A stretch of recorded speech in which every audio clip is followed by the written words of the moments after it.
मेरा नाम निशा है। मेरी शादी रवि से 1 साल पहले हुई थी। रवि एक बड़े शहर में अच्छी नौकरी करते हैं। ऑफिस की तरफ से ही हमें एक अच्छा फ्लैट मिला है। मेरे पति ऐसे बहुत अच्छे हैं, लेकिन अगर मुझसे कोई पूछे तो मैं अपने पति की एक आदत को बदलना चाहूँगी। उनमें थोड़ा सा ज़्यादा ईगो आ गया है। अपने से छोटे से कभी कभी वो अच्छे से बात नहीं करते। मुझे ये बात अच्छी नहीं लगती थी, लेकिन मैंने उन्हें कभी इस बारे में टोका नहीं।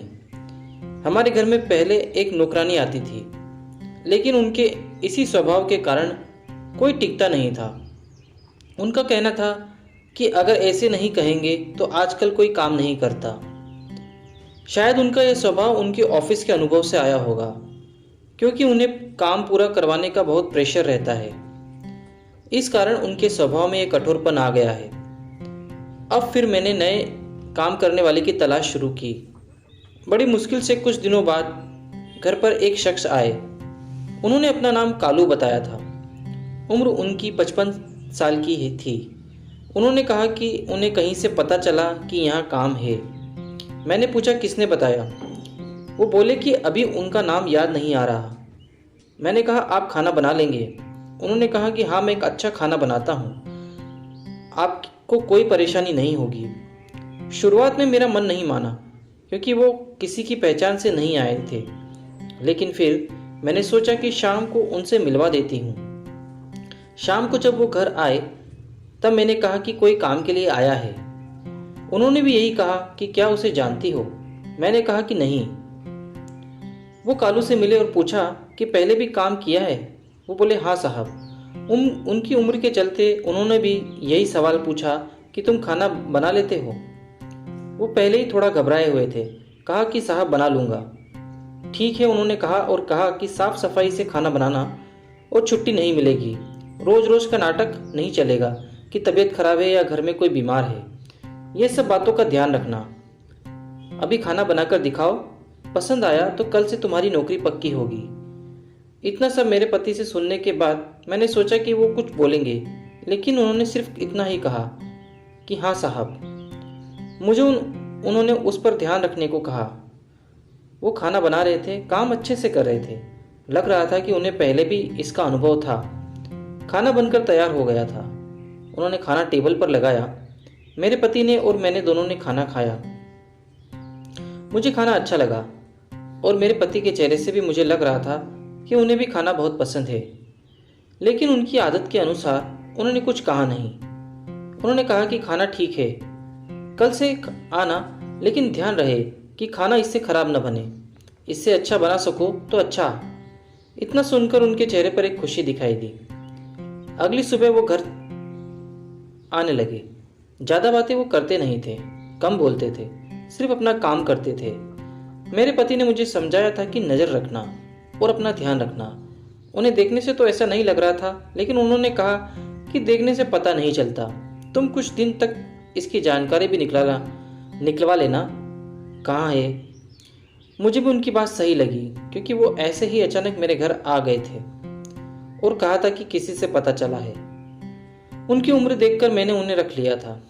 मैंने उनसे उनकी पहचान पत्र मंगवाया। उन्होंने लाकर दे दिया था। 1 से 2 दिन में मुझे लगा कि ठीक है।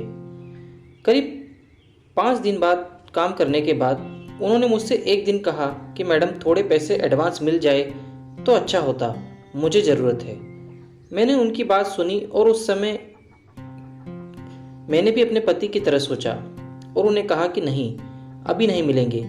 आपको पहले ही सारी बातें उन्होंने बताई थी और मैं साहब से पूछूंगी। ऐसा कहकर मैंने उनकी बात टाल दी। रवि अगले दिन कहते हैं कि उनके ऑफिस के कुछ दोस्त घर पर शाम को खाना खाने आने वाले हैं। उन्होंने कालू से कहा कि उनके दोस्तों के लिए कल स्पेशल खाना बनाना होगा। उन्होंने कहा ठीक है साहब। शाम उनके दोस्त और उनकी फैमिली भी घर आए। 3 दोस्त के साथ उनकी पत्नी और बच्चे भी थे। खाने में 4 से 5 तरह के पकवान बनाए थे। सबने खाना बड़े चाव से खाया और तारीफ भी की। खाने के बाद हम सब बैठे बात कर रहे थे। कालू अपना काम खत्म करके जाने की तैयारी कर रहे थे। तभी उनके एक दोस्त का मोबाइल नहीं मिल रहा था। मोबाइल महंगा था, साथ ही उसमें ऑफिस की ज़रूरी नंबर और इमेज भी थी, इसलिए वो थोड़ा परेशान हुए। सभी जगह ढूंढ लिया, बच्चों से भी पूछा, लेकिन नहीं मिला। फ़ोन लगाने पर फ़ोन भी नहीं लग रहा था। हम सब मिलकर मोबाइल ही ढूंढ रहे थे कि कालू किचन में से आए और कहा कि मैडम मैं चलता हूँ। आज उनके हाथ में एक छोटा सा बैग था। उनके इतना कहने पर मेरे पति ने कहा कि रुको, मोबाइल जो तुमने चुराया है वापस दो। उन्होंने जब यह सुना तो कहा कि साहब आप क्या बोल रहे हैं, चोरी? यह तो मैं सपने में भी नहीं सोच सकता। मेरे पति ने कहा कि ठीक है, फिर तलाशी दो और चले जाना। यह सुनकर उन्होंने कहा कि नहीं, मैंने जब चोरी नहीं की तो तलाशी क्यों दूँ? मेरे पति बोले कि जब चोरी ही की नहीं तो तलाशी से क्यों डर रहे हो? इतना कहकर वो उनके पास गए और उनके हाथ में जो बैग था उसे लेने लगे। कालू ने बैग पकड़ा और कहा कि साहब छोड़ दीजिए, इसमें मोबाइल नहीं है। मेरे पति को गुस्सा आ गया। कहा कि एक तो चोरी करता है, उस पर आंखें भी दिखाता है, छोड़ बैग। उन्होंने उनका बैग छीना और उसकी तलाशी ली। उसमें मोबाइल नहीं था बल्कि खाना था। मेरे पति बोले कि तुम खाना चोरी करके ले जा रहे थे। कालू की आंखों से अब आंसू आने लगे। वो बोले कि मैंने चोरी नहीं की। मैडम ने कहा था कि मैं खाना खाकर जाऊं, तो यह मेरे हिस्से का खाना है, मेरे पोते के लिए। उसने बहुत दिन हो गए अच्छा खाना नहीं खाया। साहब मेरा बेटा होता तो शायद मुझे आज ये दिन देखना नहीं पड़ता। मेरा बेटा 4 साल पहले चला गया। एक लोटा बेटा था। घर में अब मैं ही हूँ। उसकी बीमार माँ मेरी बहू और पोते के लिए बड़ी मुश्किल से घर संभाल रहा हूँ।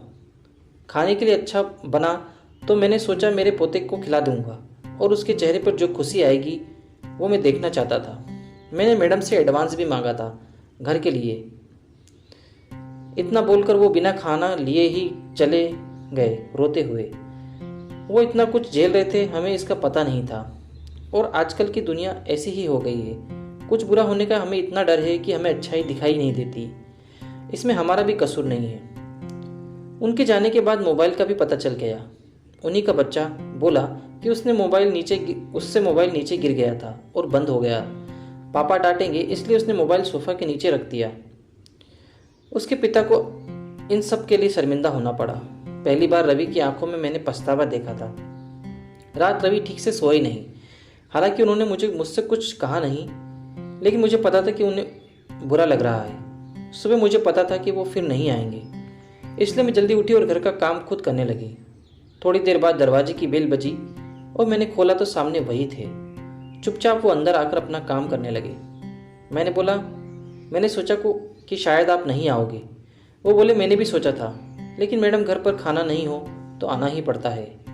रवि ने उन्हें देखा तो जैसे उनको कुछ शांति मिली। उन्होंने 10,000 रुपये उन्हें दिए और कहा कि कल रात के लिए उन्हें माफ़ कर दे। पैसे लेने से उन्होंने मना किया तो बोले कि ये एडवांस है, रख लीजिए। बस इतना ही चाहिए था कालू को, थोड़ा सा प्यार से कोई बोल दे और थोड़े से पैसे। अच्छा लगा मुझे मेरे पति का यह बदला रूप देखकर।